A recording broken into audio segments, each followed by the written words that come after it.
Alors, c'est une question ancienne et moderne, d'une part. Et je crois que c'est surtout, je pourrais la définir d'abord comme un carrefour des différentes disciplines et de l'autre côté comme un projet heuristique. La capacité de développer des stratégies multiples avec l'ensemble des sciences humaines en général. De l'autre côté, je pense que l'essentiel que nous apportons là-dedans, c'est que la politique fait partie de la psychologie fait partie de la politique. De telle manière que nos problèmes sont terriblement liés aux fluctuations sociologiques ou politiques de la société, avec l'hypothèse centrale qui est ce qui nous intéresse, c'est plus les dehors que les dedans. Et l'aspect psychologique, c'est une conséquence des éléments contextuels qui à un moment donné émergent ou disparaissent. Car ce va-et-vient, ce n'est pas simplement historique comme on pourrait le croire, mais c'est un va-et-vient temporel, contextualisable. Et c'est ça qui me paraît la chose la plus importante. Alors c'est une discipline généraliste qui ne prétend pas établir des canons précis sur divers problèmes. Essaye de s'attaquer à des problèmes en termes de réflexion plus qu'en termes d'accumulation de résultats.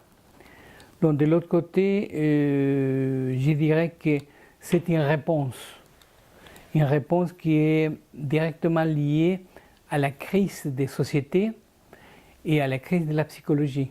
Crise qui est, entre autres choses, épistémologique.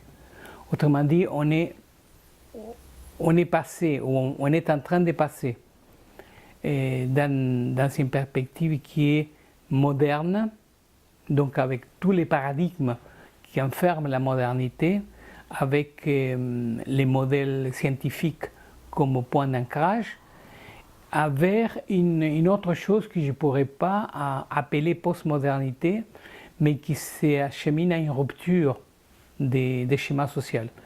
Donc nous sommes un peu dans ce problème d'apparaître comme, on le disait tout à l'heure, comme un possible fédérateur de l'ensemble des savoirs qui forment les sciences humaines.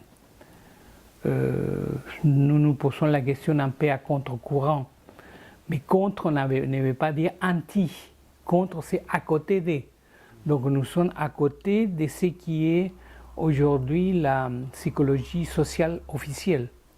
Et ensuite, j'ai insisté sur un fait, avec une parabole, la psychologie politique n'est pas la fille de la psychologie sociale, mais c'est peut-être la grand-mère ou l'ancêtre de la psychologie sociale. Car